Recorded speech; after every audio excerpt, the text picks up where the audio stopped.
beautiful day, and we will try to make this meaningful and brief so that we can get you back out there to enjoy the day. There are a couple of things. So you have an agenda on, every other chair has an agenda, so hopefully you can share.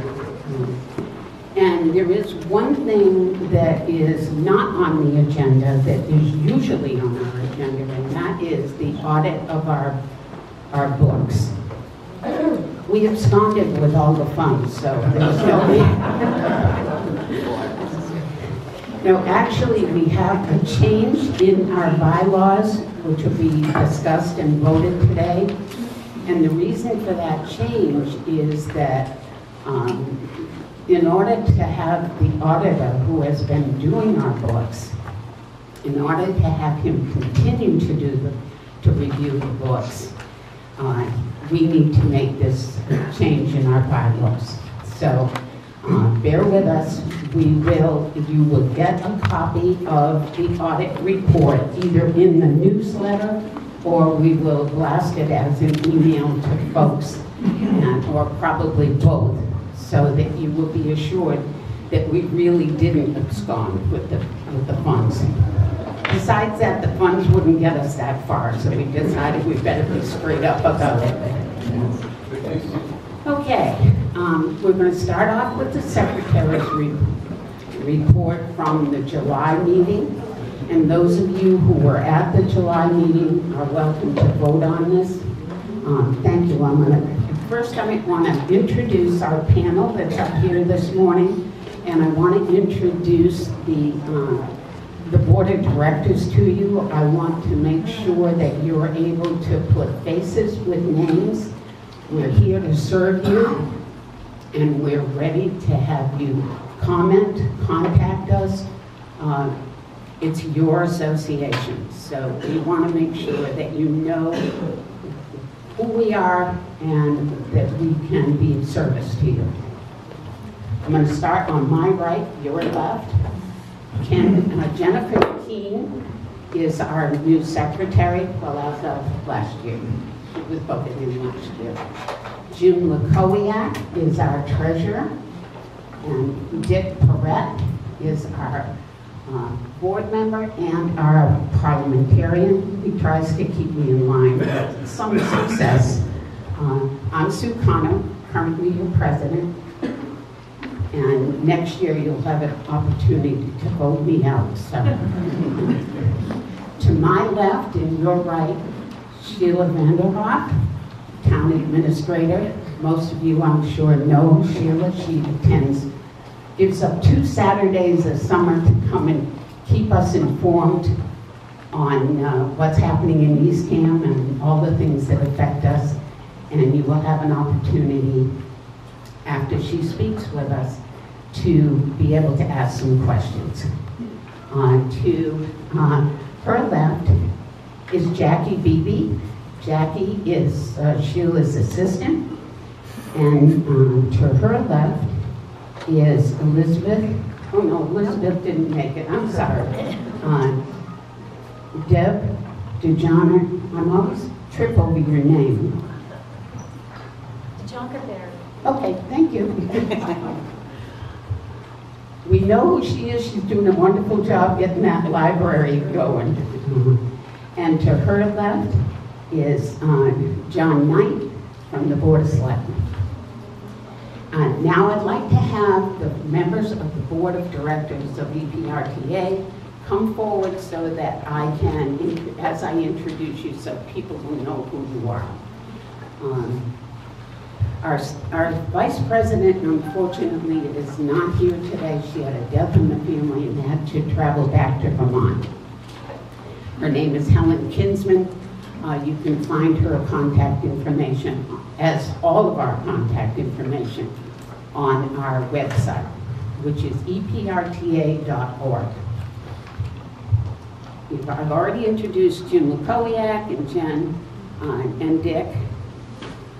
Greg Bowie, I don't think Greg was able to make it today. Greg lives in Chicago and it's difficult for him to get here. Larry Pasco. Morning. June Morris, Good morning.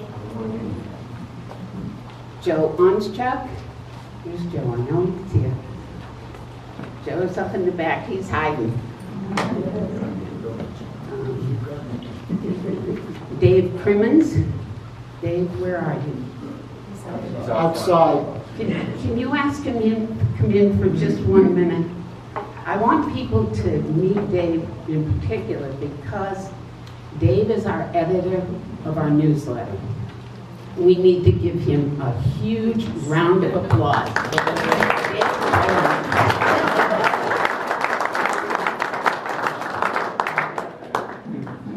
I don't know if you folks do it, but I always pass our newsletter around, and everyone is always astounded at how wonderful our newsletter is. And I just am very thankful that Dave has continued to do it. I've told him it's a lifetime appointment. I don't know if you thought that. Bill O'Mara is not able to be with us today. George Lee. George is up and back. He checked you in on the way in. He's our membership chair. And Richard Boyatzis is up here. Good morning. And Dave Baxter. Good morning. And Barb Reed. Barb is manning the table with all the goodies. So that's your board, the ones that are here. You've seen faces with names.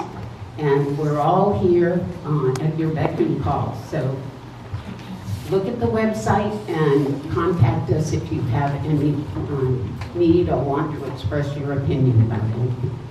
All right, we'll move on to the Secretary's report. Good morning. The minutes from last meeting, the July 11th meeting, are in the handout that you've all received. Are there any corrections, questions, or comments? Not hearing any, I waive to the reading of the minutes, so you don't have to stay here any longer. Do we have Move to accept the minutes. and a second? Any comments or corrections? Hearing none, we'll accept the minutes as presented.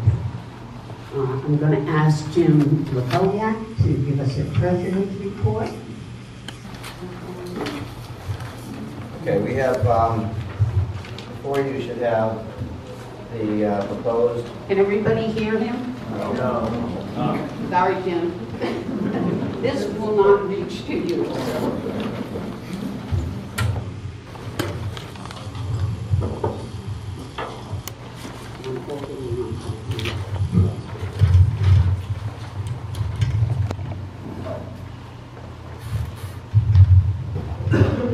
All right. Can you hear me? Hello? Can you hear me? Yes. So you have two documents. One that's should be a loose handout that is the up-to-date through July 31st income and expense report. Right now, the memberships are down a little bit from projected on year-to-date.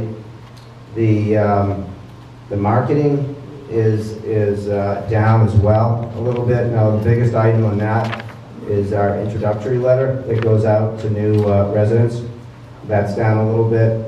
The newsletters that we send out is down. The cost of that, and part of that is the emailing that we send to people now. People are choosing, or there are a number of people choosing to receive their newsletter via the email rather than hard copy, which is reducing some of the expenses that we have. Are there any questions on the year-to-date versus actual, the budget?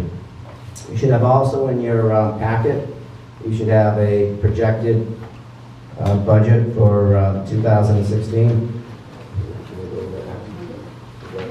Is it in the packet?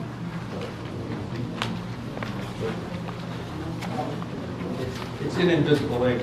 It's not in the packet? No. Then I will go over the highlights. I apologize, I don't have a printout of that. We have increased our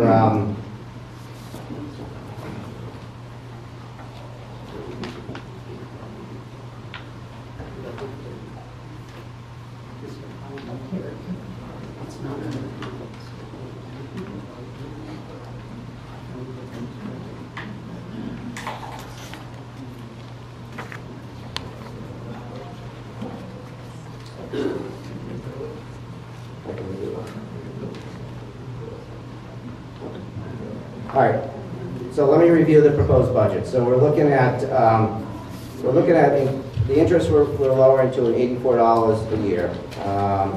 We don't expect the interest rates, even if the Fed increases the Fed rates, to really impact our accounts that we have. But we have increased the membership dues, the membership to about $28,000 a year, bringing that in. And the reason for that is we're hoping to tap into a different market than we've done before. So what we're looking to do is use social media to try to attract new members as well. All right, we haven't really tapped into that in the past. We're looking to do that to target a whole different segment of our population down here, and hoping to increase the membership with that. Our community outreach, we put in as 1,080. The biggest piece on that is the gifts that we give back to the town that we do on a periodic basis. Our administrator, we budgeted in at $10,320. That's a static number that we have in the budget to pay for the administrator. Our dues, fees, and taxes, we budgeted at $240. Our insurance at $1,650. The marketing, we reduced to $4,500. The biggest part of the marketing is our introductory letter. Our meetings expenses are $1,950. The newsletters, we've reduced to $6,500. Again, we've seen a migration over from the hard copy by a number of our members to just getting the email copy, so we've been able to reduce that. We have other miscellaneous expenses of $100. PayPal, we have at $600. There's a lot more people now that are using the PayPal to be able to pay their dues, which makes it easier on the volunteer staff here, which is nice.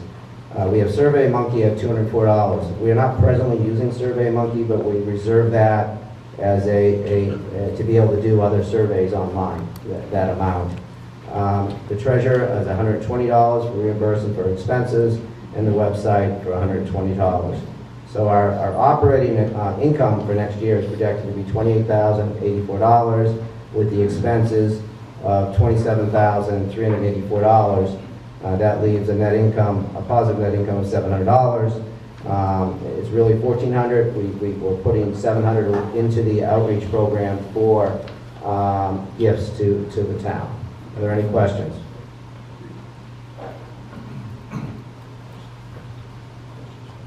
Good.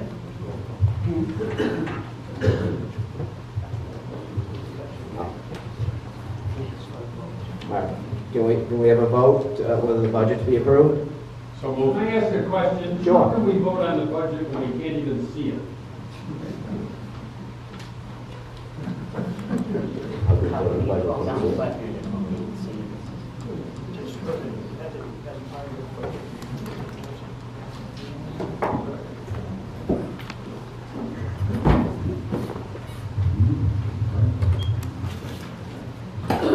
Each of you will have the profit and loss statement, the budget. Speak into your, you gotta have it. Oh, okay. Now, you had that budget material in front of you, and we went over the new budget. We announced the changes in the new budget, and if you Can't hear you. want to get a copy of it from them, you can do that. You have to speak. The changes presented. Can't hear you up back. You got to do a copy of this part. Okay. The changes that are in the budget, the new budget, were just announced by the treasurer. You had the old one in front of you when you went over it, so you know the changes. If there's any questions on those changes, you should ask the treasurer. However, it's presented to you, and the only great change that I can see, is there any main change in the total amount?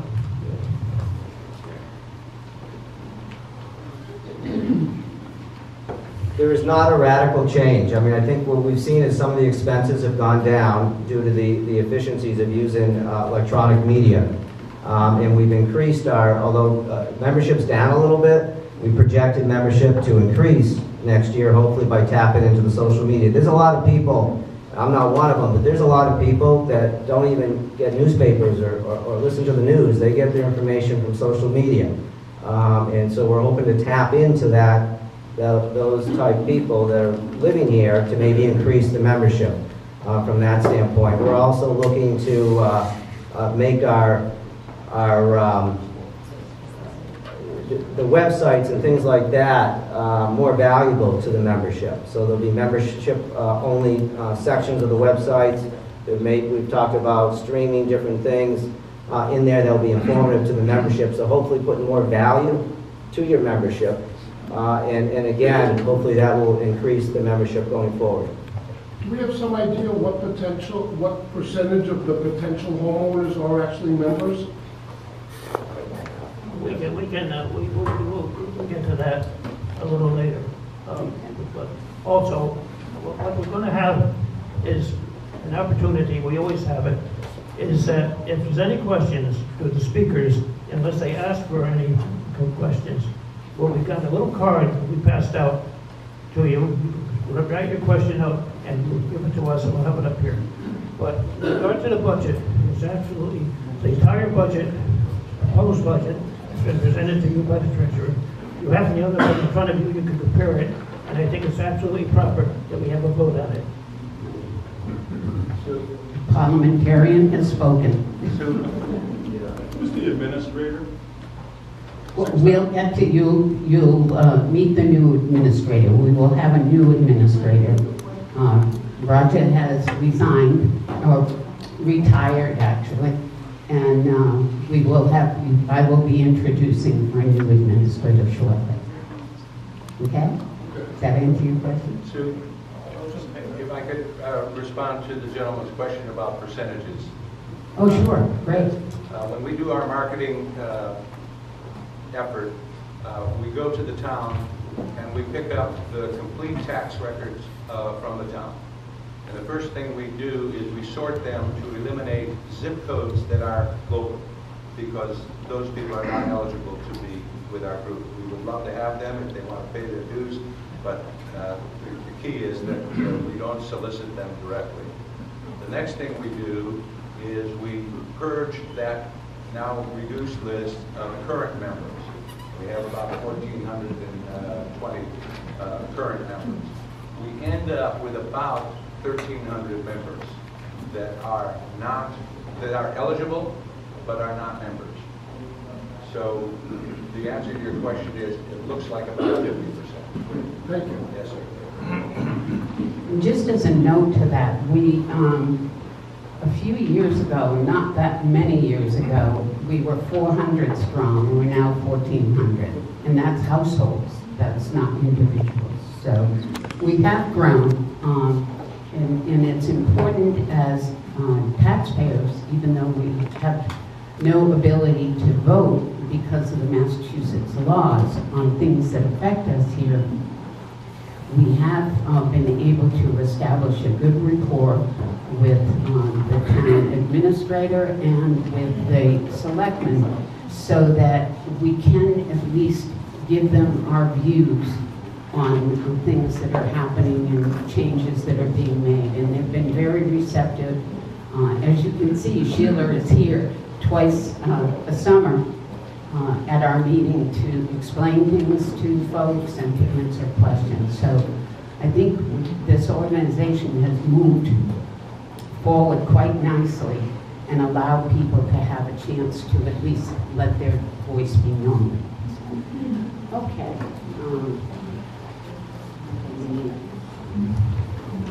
Okay, we have a motion pending, has been made, for approval of the treasurer's report. So we should have a vote on that. So all those in favor of approving the treasurer's report, say aye. Aye. Opposed? The treasurer's report is approved. Thank you, Deb. Okay, I'm going to ask George Lee to to come forward and give us a membership report.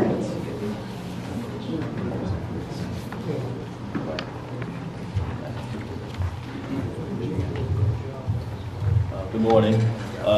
I believe Roger basically just gave you the report.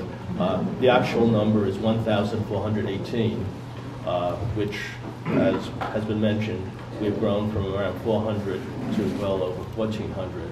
And for that reason, we really appreciate members who pay their dues using PayPal. Since our treasurer is a volunteer, it's a massive task to deposit 1,400 checks. So PayPal makes life a lot easier for the treasurer. So thank you. Of course, we thank all of you for paying your dues, but especially those who use PayPal. Thank you. Thank you, George. All righty. I'm going to have Larry Pasco come and tell you about our outreach. This is a thing that we do periodically to provide some support to the town. Larry, I'm going to have you come back here because I don't want to strangle Sheila with the cord. We want her to be able to speak later. Thank you. Absolutely, Sheila. Thank you very much. I know you have some medical problems, and we really appreciate you coming to the meeting. Thank you. We're doing pretty good with outreach. We're still waiting for Jim to get some of the final stuff, as you all know. He's explained it, and I keep making notes. We have $1,080 that we have in, available, let me put it that way. We have been working with a couple of places where they really need some money. One of them is the library. I, in particular, feel very strongly about the library. With 7 children and 11 grandchildren, they have used that library unbelievably. And the children's part of the library is fantastic. They get the kids to read when they start at 3 or 4 years old, and pictures, and they give them awards and pride, things as they complete, their readings, etc. They are building a room for meetings. They have the money to build the room. What they need is to provide the room with the proper equipment to run meetings. In other words, a computer program and some material which they can use in the computer for the room. So when people come in to have a meeting, they've got everything set up for them, and they can do that. We have talked with our librarian, who happens to be pretty terrific herself, and she has indicated what she needs. So we have put some money together. We hope it will be able to add more to it. The money will go to her next year. It won't come to her this year. It'll go next year. But that's actually when it's needed, next year. And so we have indicated an amount, and I think that our treasurer has mentioned it to you, $1,080. Have more money available. Now, the money that we can give is dependent on how much we are on the plus on the asset side, how much we've taken in. To keep our, what do we want to call it, with the IRS, our status, we are supposed to make a certain contribution depending on how much money is available. So we do watch over that very closely and make sure we adhere to that. If there are any questions, if it's a simple one, I can answer it now. If it's a little more complex, put it on a card, hand it in, and we'll make sure we get an answer for you. Just to clarify for anybody who's new, we allocate 50% of whatever reserves are left at the end of the year, assuming there are positive reserves, into an outreach fund. That then stays in the fund until we designate and spend it. Typical years, it's $200 to $400. Sometimes, we have a really good year, it's more. And that has, in the past, allowed us to buy defibrillators for various parts around town that have saved a few lives, thankfully. Solar trash compactor, some benches for various places. So when Larry's talking about the dollar amount, that's not a reserve from one particular year. It's actually parts of several years. We also every year donate to Windmill Weekend $200 to help support that effort. Exactly. Thank you very much, Richard. Again, if there are any questions that are relatively simple, I can handle it now. Otherwise, we will circulate cards and you can put the question on the card. Excuse me, and we'll try to get an answer for you from somebody who's more knowledgeable. Thank you very much. I don't want to strangle you either. They usually give us a mic that's mounted on the... We've had this problem. All right. As I mentioned earlier, we do have a bylaws change, fairly simple one. I'm going to ask June Morris to please come up, and I believe you have this also in your handout. Thank you. Hello. Nice to see you all here today. This is a very simple amendment, and I'm going to explain to you the rationale for it first before I actually make the formal motion. The rationale is briefly this. Currently, the President has the authority to appoint a parliamentarian, an historian, and an auditor from the Board of Directors. The purpose of the amendment today is very simple. We would like to have the President have the opportunity to also appoint any of these three positions, not just from the Board of Directors, but from any of the active members of this group. So basically, that's it. To just give the President a little bit more flexibility, because we know there's a lot of qualified people out there that are a member of this group, to allow her the opportunity to appoint either the parliamentarian, the historian, or the auditor from either the board or the association. So, with that, I open it up if anybody has any questions. It's very straightforward. Any questions? Yes? Just a quick question on the English. Shouldn't it be a historian as opposed to an historian? It can be either, but... Can be either? Yes. But I will make that change if you would like. I think Anne is probably better, but... Are you an English teacher? No, I'm not. We can make that change, because we don't want to get into rhetoric about defining is. That would be a very bad thing to do. So we'll make that change. With that one minor change, any other question?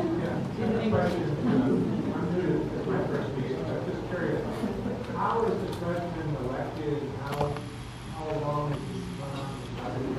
Okay, I'm going to refer to our parliamentarian, but Dick Carrat, who actually is the founder of this organization. So Dick, do you want to give them a little bit of history about how the president is elected?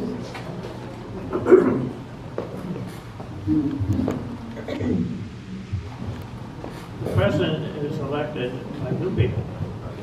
And, okay. And what happens is we look to you people to make up the board of directors. Very, very important that we have enough volunteers. All the people that you see in front of you do not get paid anything. And the only person who gets paid something is our administrator, and it's a part-time administrator. And it's one of those things that evolved.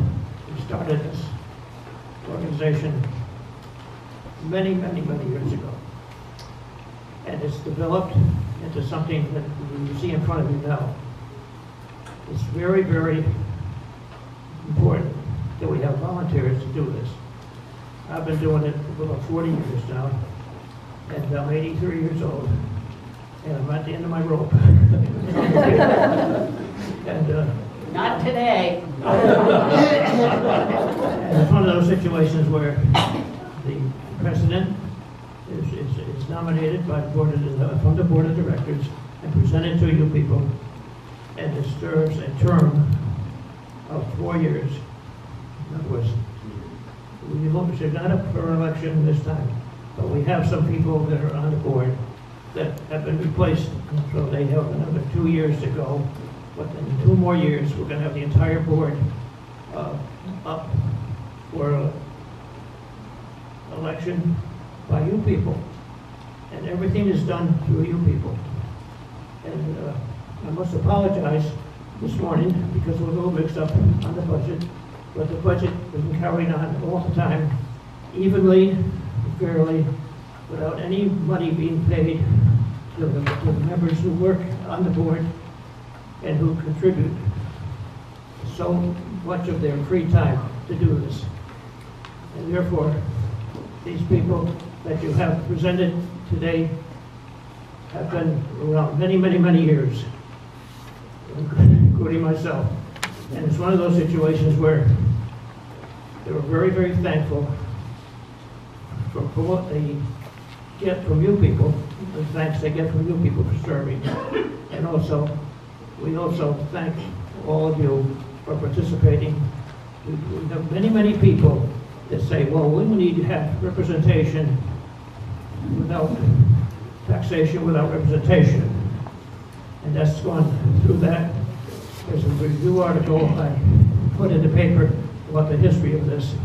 We've been before the legislature 35 years ago, and it was turned down, absolutely.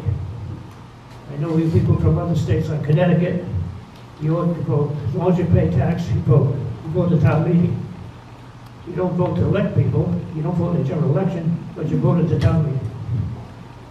That is not allowed in Massachusetts.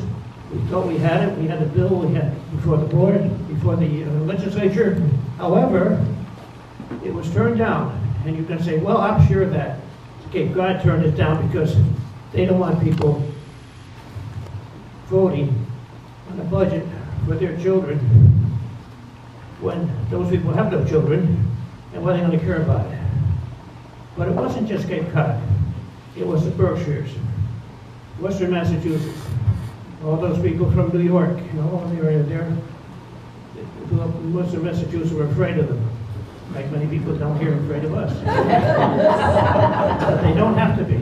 They don't have to be afraid of us, because what happens, unfortunately, and very fortunately, as I look at it, that many, many people, and I'd say the majority of residents in this town and vote were previously part-time taxpayers.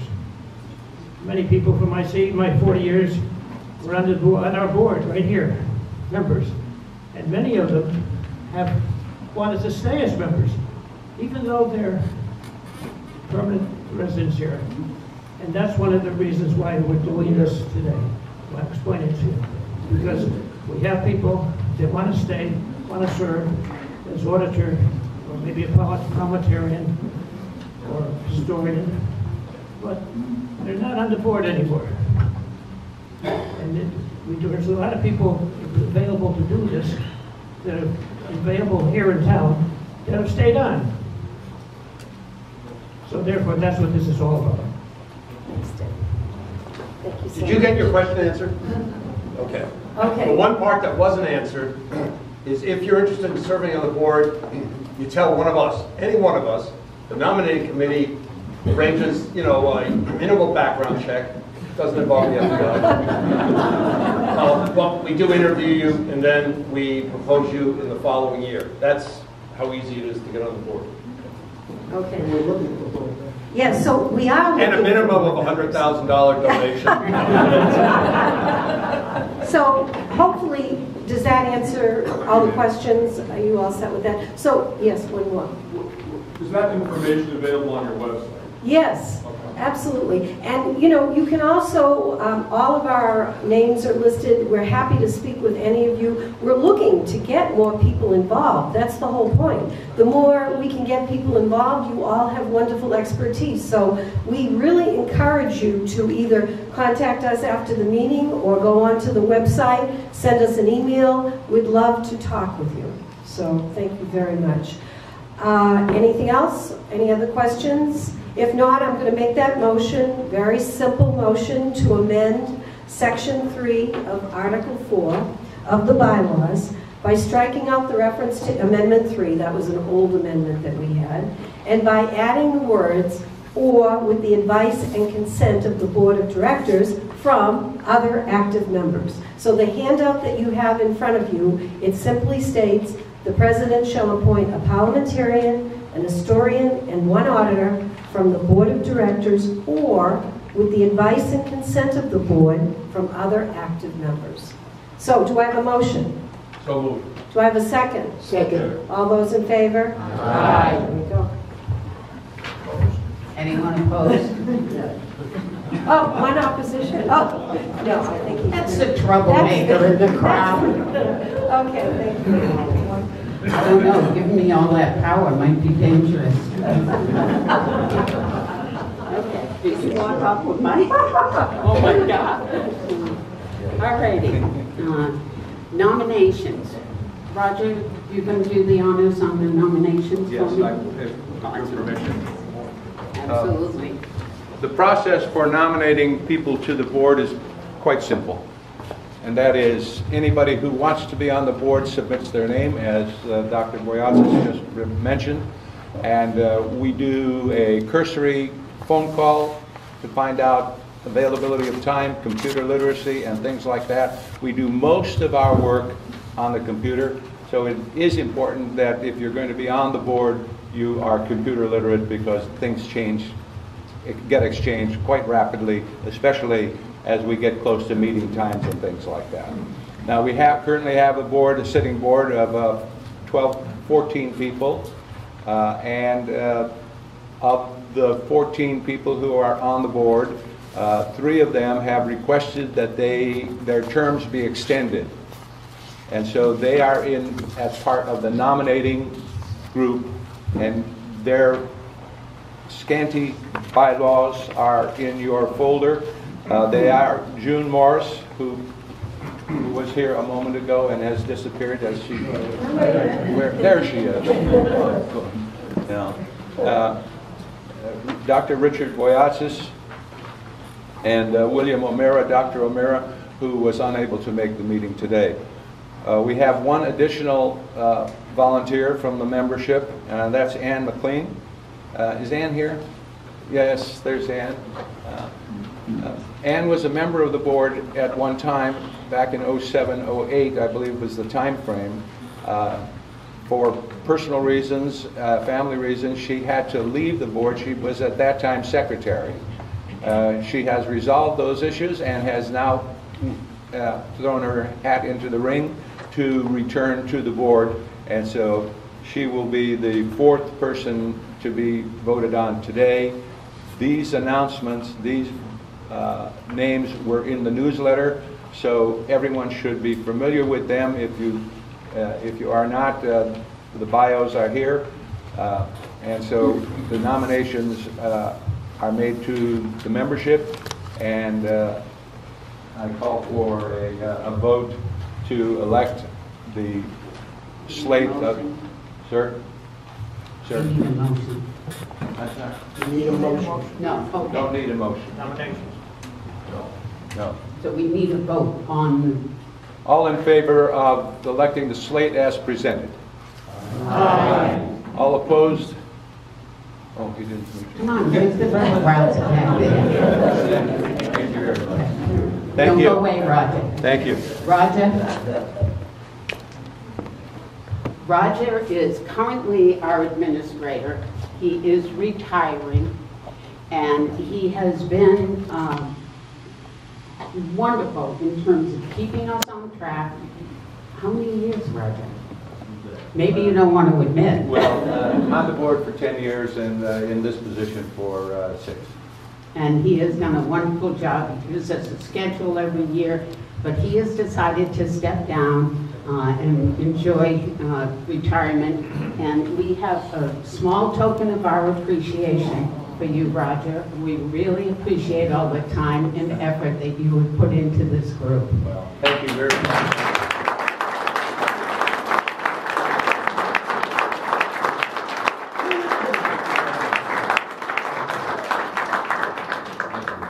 Thank you very much. At this time, seeing as how Roger is leaving us and we can't be without an administrator. Somebody's got to keep us on track. So we have hired a new one, and I would like to introduce you to him today. You will be hearing from him, I'm sure. He's going to help us direct all our social media efforts and our online efforts, and his name is T.J. Keene. He's right here.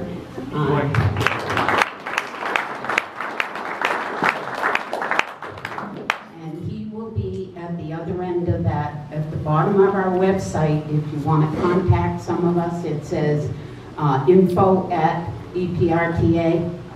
That's him. So feel free to be in touch with us. We need to move along now.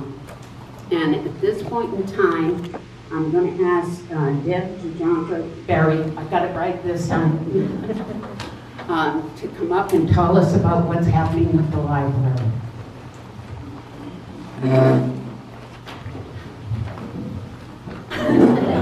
Good morning, and thank you all for being here. Can you hear me? I talk with my hands, so this is going to be difficult, but I'm going to try. Last year I introduced the whole team, and I'm not going to put you through that again, but the library is composed of 6 members of the staff. 3 of them have a master's in library science. I have a digital degree, so I'm a digital librarian too, and also a lot of volunteers. And as we go into the new library, if you ever want to spend some time volunteering when you're here in the summer, come talk to me, because we really will need a lot of volunteers. Some of our volunteers are in organized groups. We have the Friends of the Eastham Public Library, which is a membership-driven organization. You may remember that they put on the book sales. They fund the library programs and a lot of the library materials as well. And then we have also the Eastham Library Building Fund, Inc. And if you have any questions, they're over here, not only to talk about fundraising, Mary Shaw and Al Alfano, but also to talk about the project. And don't worry, I'm going to talk about the project, the new library. But I also wanted to talk to you a little bit about where we are, because you notice the library isn't there anymore. We're in these really beautiful, and I know this sounds funny, but it is. They're very beautiful and cozy trailers right on the town hall parking lot site. If you haven't gone in them, seriously, please do so. They are cozy, and they look. It's much bigger than it looks from the street. They go back. It's 3 basically triple wide trailers, about 2,000 square feet. And we're providing full services. We have about 13,000 things stuffed in those trailers. Last July, 7,000 things went out. We circulated over 7,000 things, which was actually double the circulation of the Provincetown Public Library. So we really do have things you want. Our goal is to keep things in the air so that they don't come back on our shelves. So we buy multiple copies of bestsellers and things. So when you want something, there's very little weight. So please visit us at the trailers. And if you have any children involved in the summer reading program, today's the day of the big party where the drawings for the prizes for how much they've read at 11 o'clock. So please come if you can.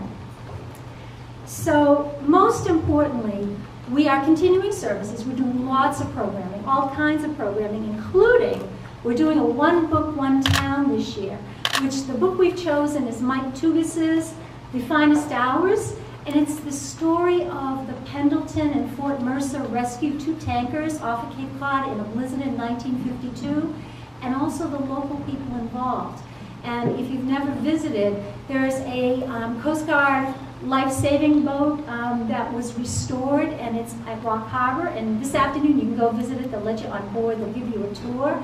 But that boat was phenomenally significant in rescuing the crews of those 2 tankers in this blizzard going over the Chatham bars. So this is an amazing story, and on the table here and on the table over there are these postcards. Please pick them up. It has all the programs. It's not just about this one book. There's been so much written about the CG that there's other books involved. There's also a Disney movie coming out called the same thing as the book, The Finest Hours, in January.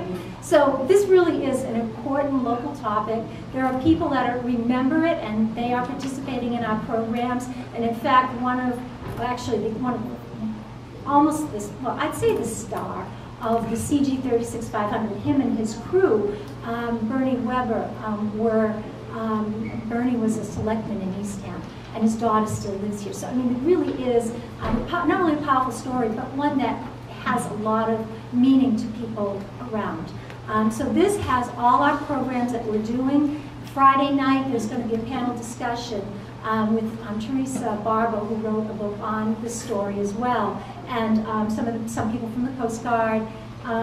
So please come to that if you can. It's at Town Hall. The first one we did, we had 103 people there. It was wonderful. And we also have on the 29th of August, Saturday, the Coast Guard from the Chatham Station are going to do some demonstrations for kids. So it's for all ages, even an intergenerational tease. So please pick one of these up on your way out. So before I talk about the library, I want to just talk quickly about all the things we're doing that may be important to you when you're not in Eastham.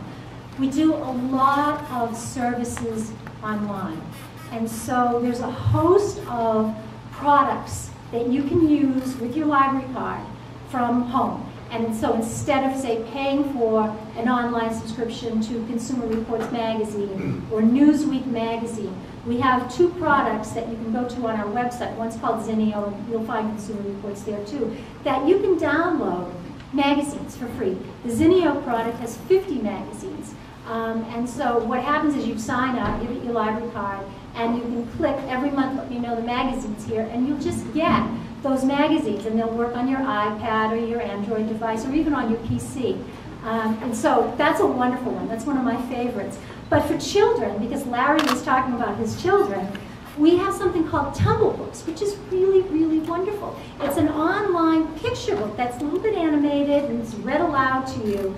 And so it's a way, to get children involved. We, of course, have ebooks and e-audiobooks. There's two wonderful sources. State now is throwing money into it too. So, pay Amazon Kindle or if you want to own a book forever. But otherwise, use your library card. You can get any of the bestsellers practically, either to listen to or to read through a product called Overdrive on our website, or another one that's called Access 360 through the Commonwealth Catalog. That's a state product. We have music. There's something called Hoopla. I didn't make it up. It's music that streams. You borrow an album for, I think it's a week. It has the audiobooks, but it also has video. So you can stream video. And in fact, the Tumble Books product has National Geographic ones for kids as well. And I think the last one, and it's also one of my favorites, it's an old one, it's called Freegal. And you can basically download a couple tunes, songs. If you do it through your PC, you actually get to own them. So don't go paying iTunes that 99 cents for titles either. Not everything's there, but look at that product first. Okay, the new library. Well, I guess I'll answer the question everybody's at. Everybody comes in the door of the trailer says, when is the new library going to open? So we might as well get that out of the way. Get it right. Okay. Construction. And you can see what's going on out there. Everybody's very excited about these things called glue lamps. So you should stop over at the table and see what we're talking about. But the glue lamps are up, and those are those wooden structural beams you're seeing. And those you're going to be seeing when you're inside the building. So they're going to be beautiful. But construction will be done, we believe, the end of March this year. However, we decided to go with municipal water because it saves us money and it's much better for the building. So we have to wait. We're hearing that it might be as late as October for the fall for us to have water. We believe we're going to have the municipal water to open. However, the town is very supportive of getting us open as fast as we can. And so in the fall, when we know the timeline much more definitely, we'll look and see if maybe there's an alternative path we can take as a temporary solution. If there isn't, well, the trailers are good, and we are providing good library service, and it'll be okay. But it could be as late as October, and we're going to try to make it earlier if we can. And so that's the best answer we can give right now. So the new library will have, just so you hear some statistics, 17,815 gross square feet, which is about double what we had before. There's going to be 5 bathrooms, 4 fixtures, a meeting room with 110 seats. The meeting room will be available after hours. There's going to be a mesh gate that we can block the library off, and then you can go in the exit and use the meeting room.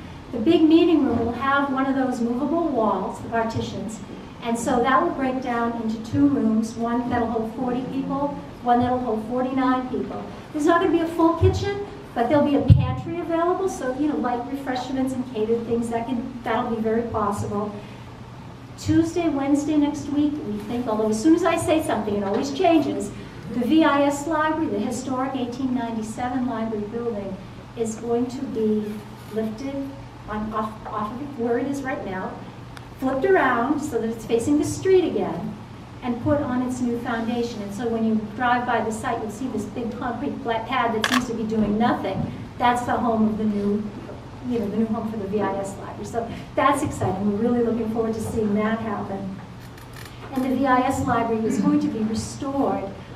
We have 2 CPC grants from the town, one of which is to go help us pay for a good restoration of that National Historic piece of the new library. And when they did the demolition and move of the old library, they discovered beadboard ceilings. And so they're going to be reconstructing that in the new library. So that's a change based on what they discovered when they were doing some demolition. And I think the last thing I want to say is we really are making a commitment. The library is all of us together. It's you, it's us, it's the staff, it's our volunteers, it's the town, it's everybody. And the way a good library becomes a really good library is by people talking to each other and thinking about the services and the programs and the collections, everything, and talking and telling us and listening. We might not be able to afford everything right away, but we will make as much of an effort as we can. And I think one of the examples is we're all getting older, and I know my eyesight isn't what it used to be, and so we're working with some community groups to provide some services for people who can't see very well. And so right now in the trailers, for instance, we have this machine that's battery powered, and it's a portable magnifier. You put a newspaper under it, and it blows it up on the screen. And you can take it, you know, if you wanted to, you can take it to town hall to use it if you can't find a seat. But just because, you know, reading is so important. And we are going to be putting money into the new library for that. But it's examples like that. You know, hearing is another example. The new library, the meeting room. You know, small groups, large groups. There should be devices that are portable for people who can't hear. So please talk to us. One of the beautiful things about having to wait until October maybe is that we have plenty of time for training on all the new technologies this library is going to have, because it is going to be very high tech. And also, you know, to try and respond to some of the comments and, you know, concerns that we get back. So please talk to us and tell us your thoughts. Thank you very much. Every month on our website is a construction newsletter. So please visit our website. It has photos and everything about what we're doing.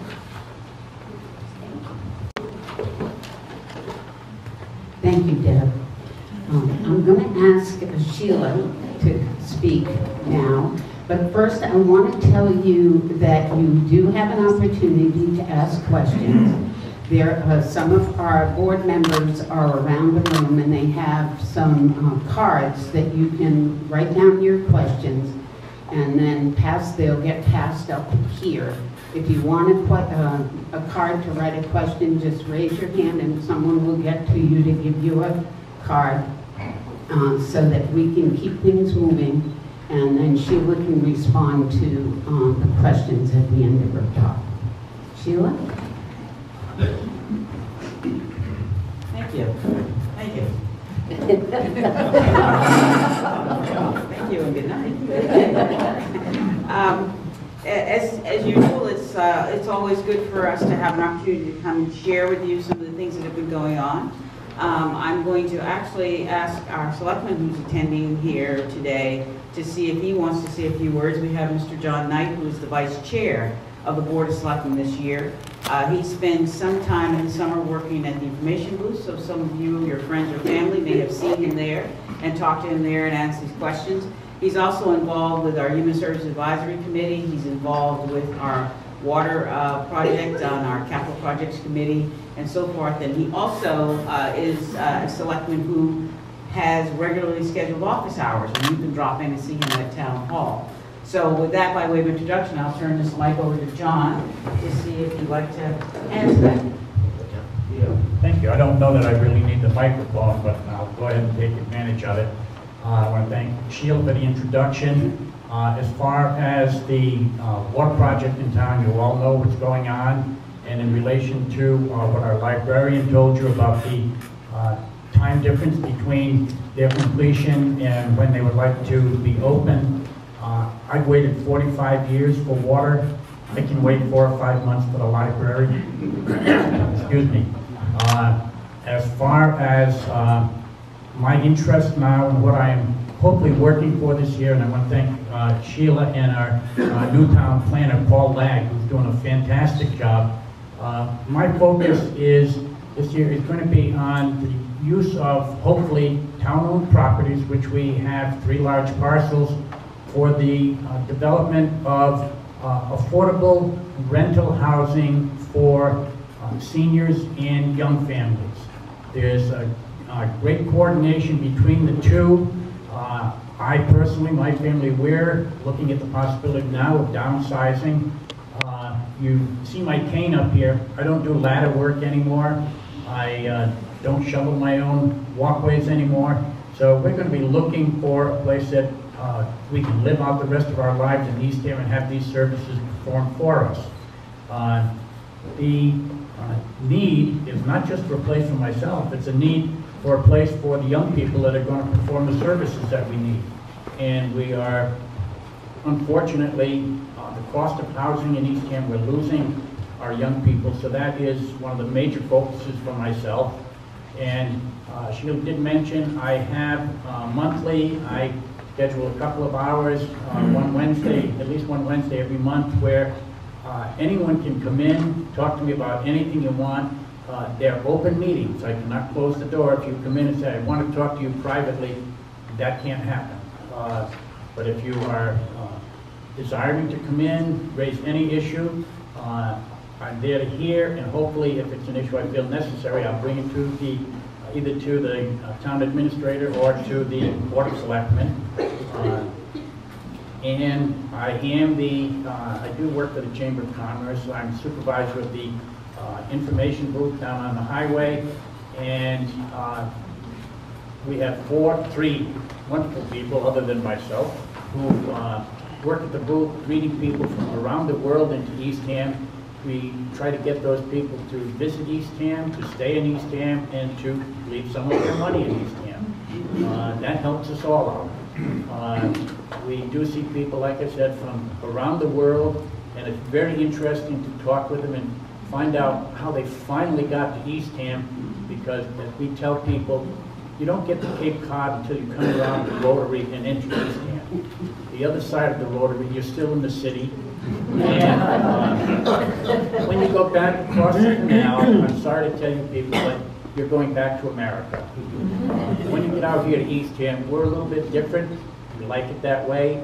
I had a man come in the other day, extremely disappointed.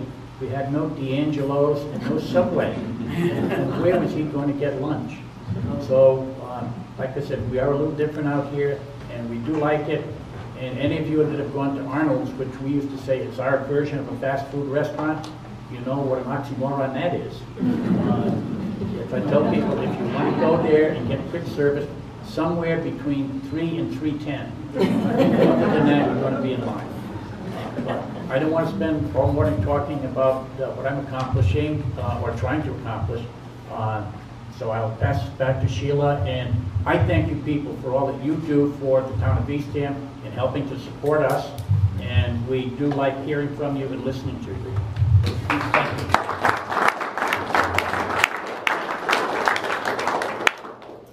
Okay, well, I'm going to kind of go over my normal kind of what's going on, where we are, status of things.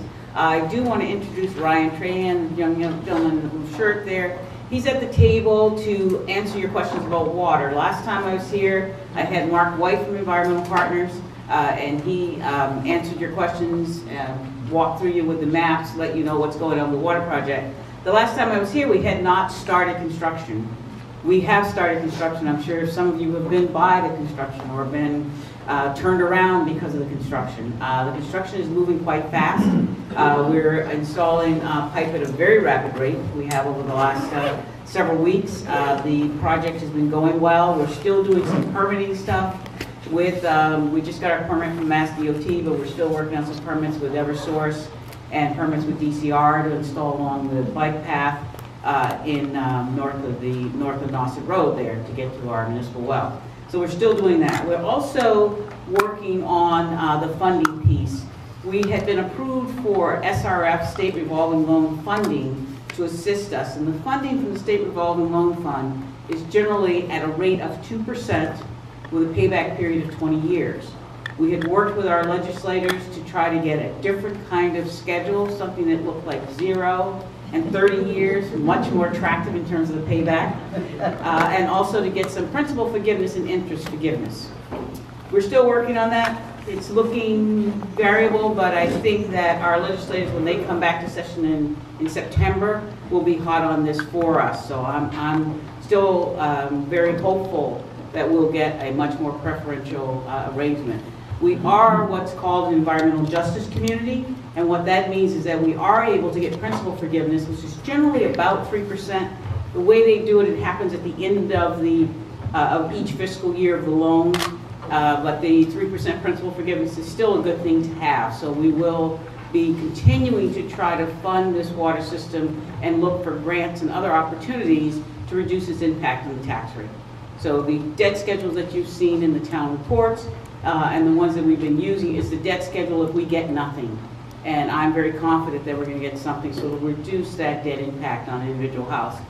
At this point, we are thinking that in its most expensive year, it'll probably be year 2027 or something like that. That's going to cost me, my house is worth X amount. We had a calculator on before where you typed in your address.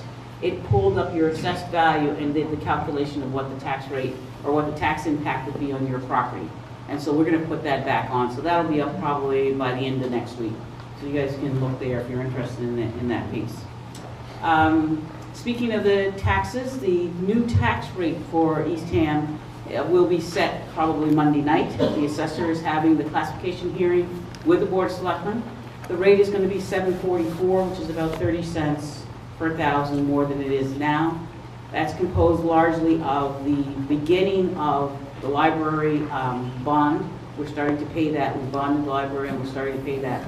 So that's a bit of that increase as well as some short-term borrowing for the water as we move towards SRF. Those bills will be going out in early September, due November 1 as they are. Last time I was here, there were questions about roads and some questions about intersections.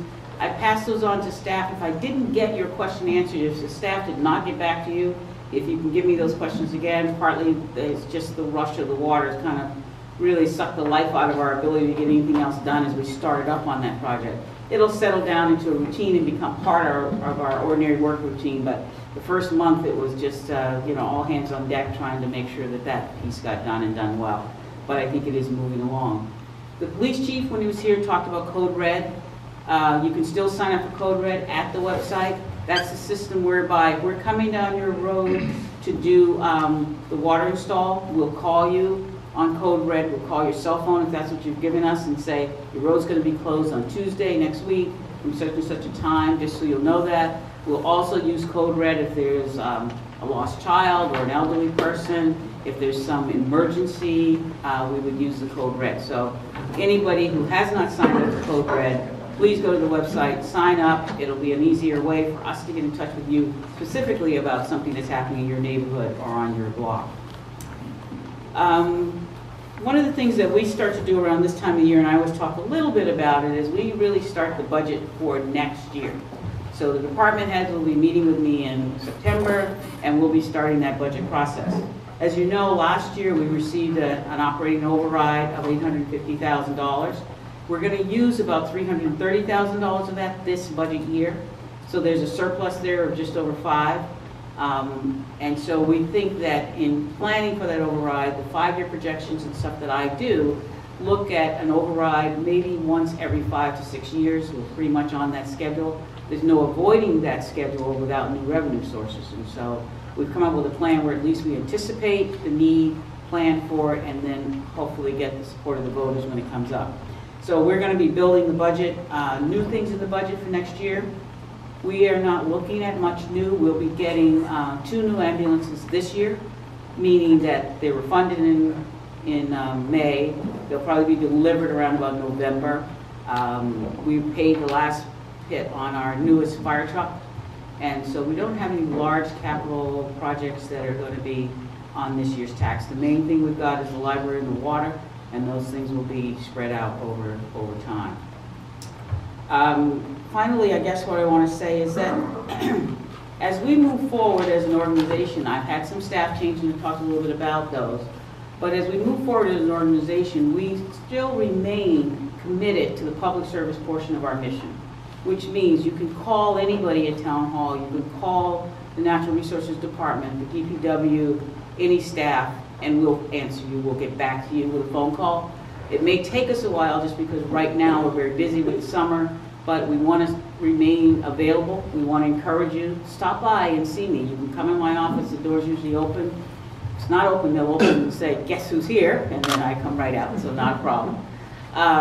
You can see the fire chief. You can see the police chief. Any of us are available. So I want to make sure that you understand that we are available, and that's our mission.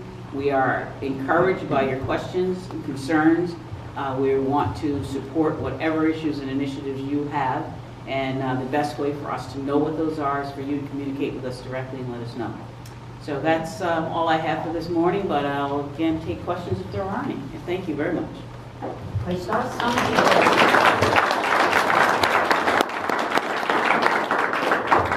There are still cards available if anybody has questions to Sheila. The question about how many of the town's property owners are not Eastham residents, I think that was partly answered, but I'll tell you statistically, our mix between property owners, Eastham residents, and non-residents is about 60-40 in that range, with 60% being non-resident owners the last time we looked. But you know, that's a good question for us to just put on the website as a general Q&A. So I'll talk to the assessor about putting that up as just a general, fact question that people just ask. We've also split out the value of property between residents and non-residents. And interestingly enough, that's almost the same split. It's about a 55-45 split in terms of value owned by residents, value owned by non-residents, with the non-residents being. How many absolute numbers are you talking about when you say non-residents? 60%? It would be 60%. How many is that? In terms of numbers, we have about 6,200 properties, but some of those are in multiple ownerships. So, So you're talking about 3,600. Yeah, about 3,600 part-time residents and about 2,500 residents. No. 2,500 resident properties. Right. In terms of absolute population, it's about 5,200. So we have an average household size of about 2.5. So that's how we do the math backwards. But yes, about 3,500 of the properties are owned by non-resident or part-time resident taxpayers. What percentage of these property owners, what percentage do these property owners represent? So that's what we just talked about. How much money is the town making from the solar panels at the transfer station? Yes. Not a lot. What it is that the way the solar panel and the solar operation works is we sell the solar power back into the grid because it's more than we can use. But we sell it back into the grid and work with the Cape Light Compact. So what we end up doing is getting a discount on our bill, if you will, and we're still trying to figure out exactly how we can calculate that as dollars. In terms of the budget, I simply budget the electricity as though the solar panels were not there, because it's hard to calculate with Sundays and the RECs and the payments we have to make to other entities on those, exactly what the number is going to be. But I need to be working with the accounting department, because as we talked about solar panels in the library and determined that if we added solar panels to the library, all of that energy credit would go out of town, because we have already maxed out our ability to use solar to offset electricity use. So we're still working on May I the solar interrupt a piece. second? Sure. Ford Edge alarm going off 317 GL6. Okay, there goes the consultant. I'm sure he'll be back. That's not a show. It's not a show. What is happening with municipal water? As I said, the install is underway in what was previously approved as phase 1. So we're actually installing pipes on the street. The installation is a 2-phase installation where they'll install the main line, and then they'll come back and install the taps, which is the connection for each individual property. And then the system needs to be tested, disinfected, and then it'll be available. So water will be available in some areas of town, we think maybe as early as September of 16. We should have water starting to run, not the whole system, but we can turn on parts of the system without turning on the whole system. So that's our goal, is to get it set up so that we can actually start to deliver some water. In terms of the schedule for the entire project, this entire phase 1 project, if you will, should be complete by fall of 17. And then we'll be moving on. The selectmen are going to be looking at the entire system install and making determinations as to whether or not a street that was left off of phase 1 but makes sense to do now might be added. And so it's going to be moved around a little bit in terms of the schedule. So those folks who've already come up and asked, when will our neighborhood be done? We can't give you a hard answer today, but the selectmen will be working on that, and we will get to a hard answer on that question.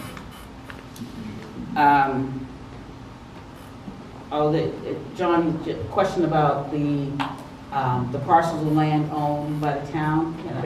It's all right. I will be hanging them around at the end of the meeting, so if anybody wants to come up and talk to me at all, I'll stay around for a while and talk to anybody that has any questions or wants to tell me anything. The parcels of land that John was talking about, the Purcell parcel, which is on Brackett Road, Route 6, and Holmes Road, it's about 11 acres. The second parcel is off of what used to be Forest Avenue or Balwick off Nauset, and that's about 18 acres. Those are the 2 primary parcels that we have available at this time that we are looking at with the Board of Selectmen, with our staff at the Affordable Housing Trust, to try to determine how and what way we might do those 2 parcels. The third parcel, I think, John, you were alluding to, Sandy is Meadow. Oh, Meadow. The Roach property. Roach property. The Roach property is a town-owned parcel. There's some discussion about whether or not we'll add housing there or leave it in recreation. And then there's a private parcel where there's been some discussion, and that's the abandoned tea time next door to St. Albans on Route 6. There's been some discussion with the developer there, but we don't have a proposal in front of us at this time. So it's really a little premature to say exactly what's going to happen there, but we know we've had some preliminary discussions with companies that are interested in housing there of some sort. Pre-Hemingway canoe kayak storage. Oh, concerning Hemingway canoe kayak storage, I understand 50 permits were given out. My concern is when we go over to use our canoe and find it buried under other kayaks and canoes. We've seen a simple 2-level rack at Mayo Beach and Wellfleet with assigned spaces. Something of this nature would certainly work, making accessing your canoe easier, fees, and so forth. This question is one that the selectmen have dealt with. We have people who come down for the summer or come down for 2 weeks. They leave their canoe or their kayak on the shore because they don't want to drag it back and forth to the cottage. And what we had was a pile of kayaks and canoes, some chained to a tree that was killing the tree, and we had to address it. We said, okay, what can we do to address this? We built a rack. We gave people the opportunity to buy spaces in the rack. The spaces in the rack were $50. The first complaint we got had to do with the fact that the person who thought that they had initiated the rack storage system didn't get a storage spot. Not happy. It was first come, first serve. So we thought that person always comes in April, so they would get a rack of storage. This is our first year, so we're still working on making it better. I don't know what the racks look like at Mayo Beach, but we were using something similar that we found in Yarmouth and Dennis, where it's kind of made out of pipe and just, you just slide the kayak or canoe into the slot. Because of the issues with with people who would always store their kayak there and didn't get a spot, the selectmen are going to be looking at this. We've asked the Conservation Department to sort of evaluate the program. First year program, it's open for change. We need to make it more sensitive and responsible. One of the things we talked about is reserving a certain number of those spaces for a 2-week window. Most people come down, they might come for 2 weeks or so. Okay, so for 2 weeks you can get a space to store your canoe, then somebody else can get that 2 weeks. We talked about that. We talked about being more aggressive about how to cut off for applications, maybe even establishing a waiting list, expanding rack storage to the extent that we can. There are some constraints about building devices or storage structures along the shorefront, so we have to be careful of that. But we are trying to work on making more storage spaces, better storage spaces, to make it safer for you to take your kayak out, not pull your kayak out of the bottom and have a little pile topple over you, It didn't seem like that was really our goal. So we're working on that, and we'll be evaluating the system we have this year and coming back next year with some modifications to that system for sure.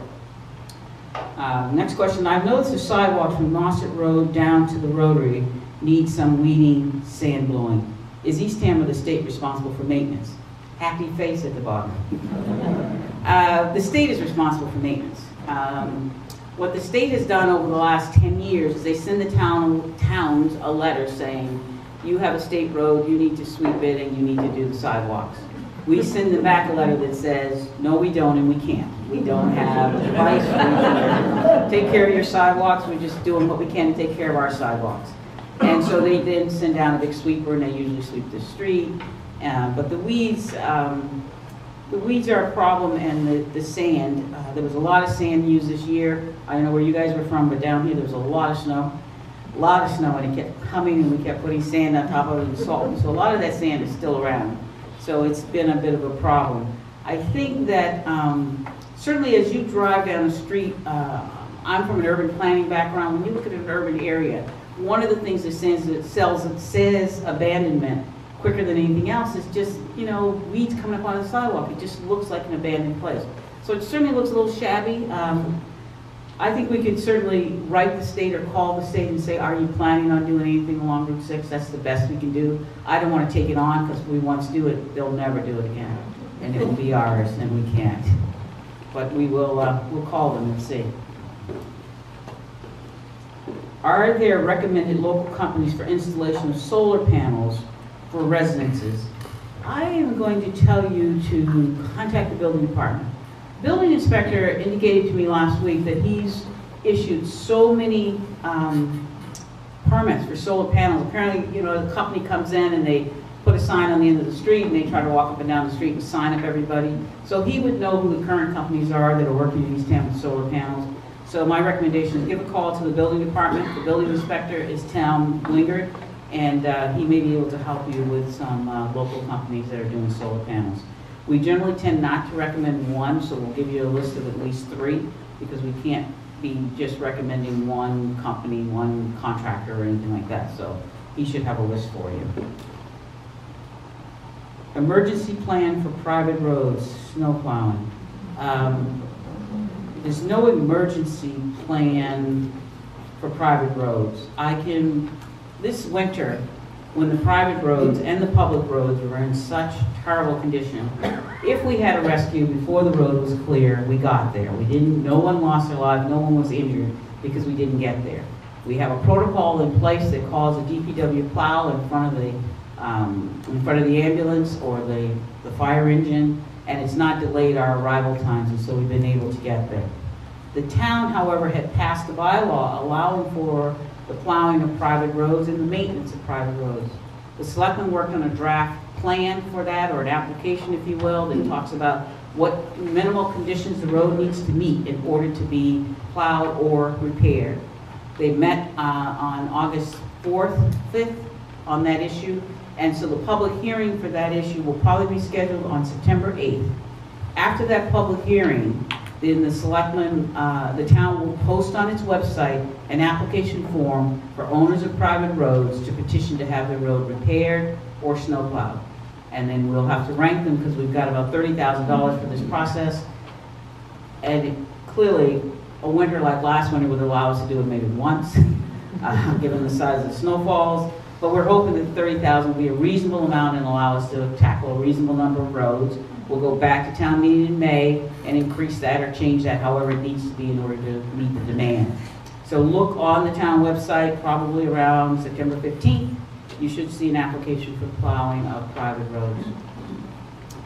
And the final question I have here, you got one, no? Okay, good. Final question I have here. To defer the cost to homeowners on municipal water, will the insurance industry be advised to avail of? Oh, come on. I think the question here is, if we're going to have municipal water, will the insurance industry reduce your fire insurance rates? The information that we have from Wellfleet and other communities that have added municipal water is that the rates do go down. The information we have from the local agents, just anecdotal information, is that the rates will go down. It's an individual case by case based on your deductible, based on your house, based on your insurance company, and all of those things. The only information we have is that Lloyd's of London does not discount based on fire. We do have that based on the availability of water. But again, it's anecdotal evidence. I don't insure with Lloyd's of London, so I can't give you any direct information about them. But the way the insurance company or insurance industry sets their rates, they include a lot of factors, and distance to a hydrant is one of those factors. The hydrant system that we've laid out with this water system puts a hydrant within 1,000 feet of pretty much every residence in town. That's how they're laid out. And so your ability to enjoy a discount on your insurance based on proximity to the fire hydrant, yes, that's been taken care of. The size of that discount, we don't know. We know that in Wellfleet, their discounts range from $200 to $500 a year. So that's what we have for information there. And that wasn't the last question, because somebody else came up. What are 2 or 3 examples of how you kept the cost down? Oh, wait a minute, that's page 2. Oh, that's page 2. What is the town's marketing strategy, and how is it helped or constrained by the National Seashore? By marketing, you mean visitors marketing? Whoever answers the question. Is that visitor marketing? Is that what you mean by this question? Not even that, yes. Yes, visitor marketing. I think that the National Seashore is a draw. When you travel around this country, people buy a pass for the national parks. I bought a pass for the national parks in May when I took the whole family. We all went to Hawaii, and it allows us to get into Volcanoes National Park and Hilo National Park. And it's great. It's great. And I think that having a National Seashore here, and particularly one that's so popular, I mean, it's on the national list of the 10 best beaches. I mean, who wouldn't want to go there? You know, sharks aside, it's still one of the 10 best pieces of sand to sit on and relax and soak up the sun. So, you know, highly advised. So I think that the National Seashore is definitely a plus. They added a program this year. I don't know if you folks are familiar with it, but they added a program this year partnering with the Cape Cod Hospital. They partnered with Cape Cod Hospital, and the program was a walking program where there would actually be a nurse at the trailheads in the visitor center, do your blood pressure, give you a little card where you can, you know, count off how far you walked, take your blood pressure when you came back. It's a great program, and if anybody has not done it and is still going on, I would urge you to do it. It's just a great partnership with the National Seashore and our local hospital to talk about healthy lives, longer lives, better lives. That's really what it's about. Does the town advertise outside of Mass? I'm not sure that the town specifically advertises, certainly not through its chamber, but the Cape Cod Chambers, which is based in Hyannis, does advertising for Cape Cod, and they'll highlight the towns. This town has been on Chronicle, and we've been on some of those other programs where they talk about special places to go. They had a thing talking about best restaurants for clams, and they had Arnold's on that. They talk about beaches. So I see a lot of what amounts to national advertising. We get a fair number of international students who come through here, whether they come to the hostel just on a trip or come to work, and that message gets back.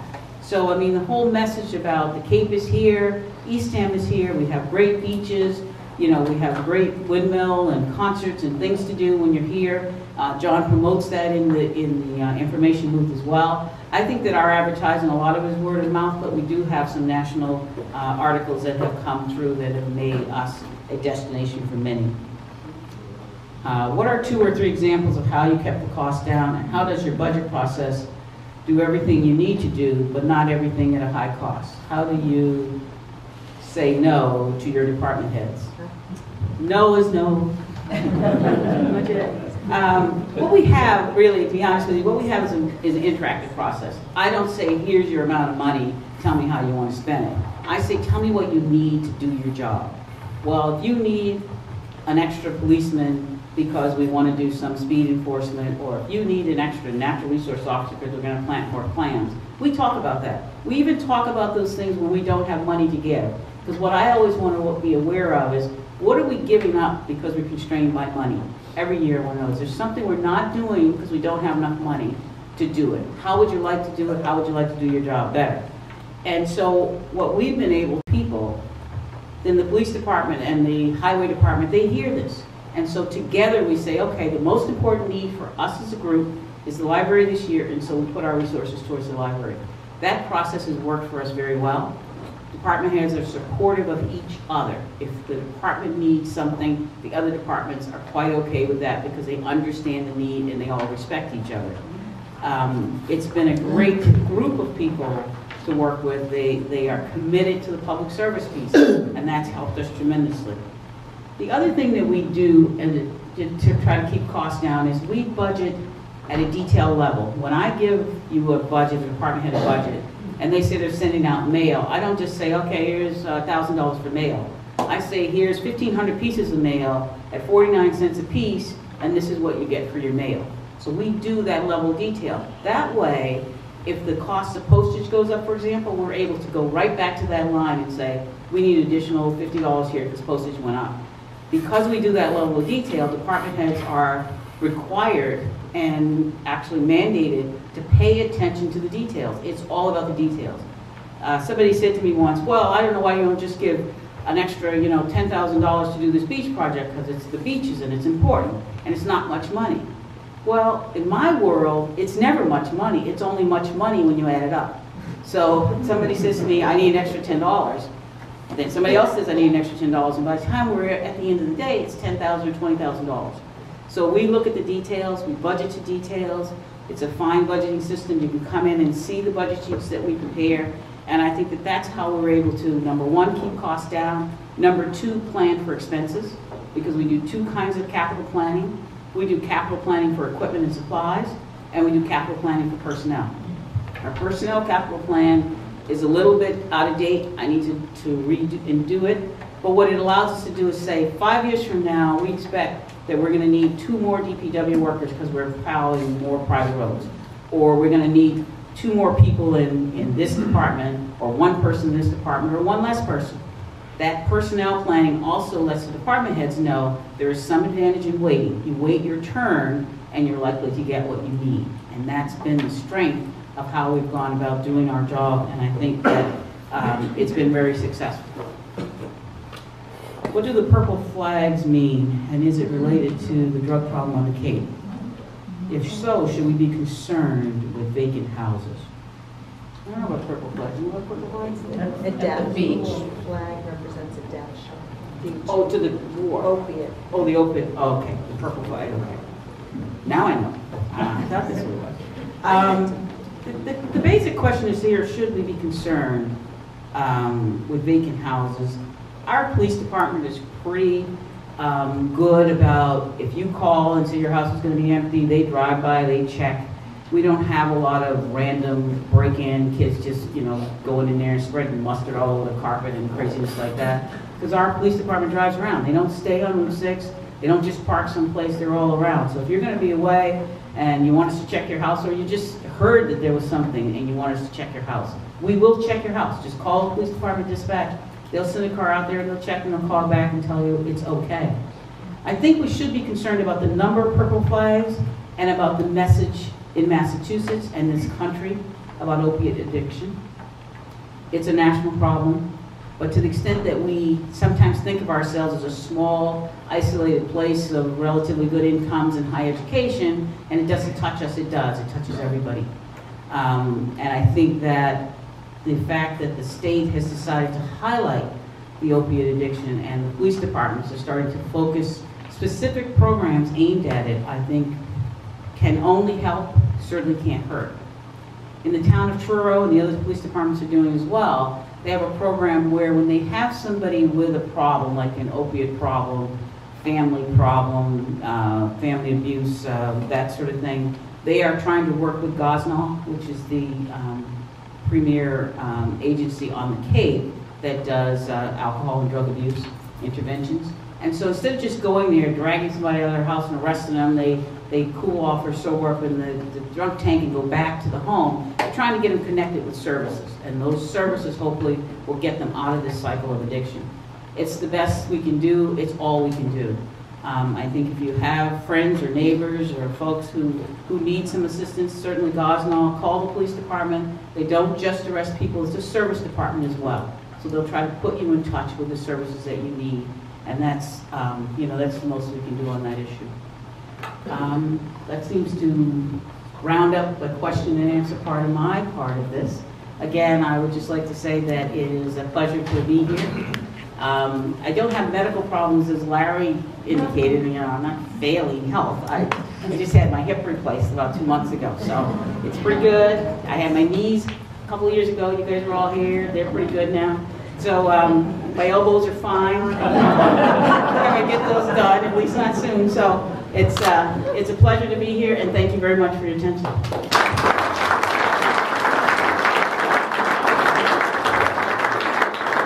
Thank you, Sheila. I'm always amazed at all the information that Sheila has right at her fingertips, and off the top of her head, she can pretty much respond to anything. And we certainly greatly appreciate her being here and updating us all. I think at this point in time, I would entertain a motion to adjourn this meeting. All those in favor? Aye. Hit the beach.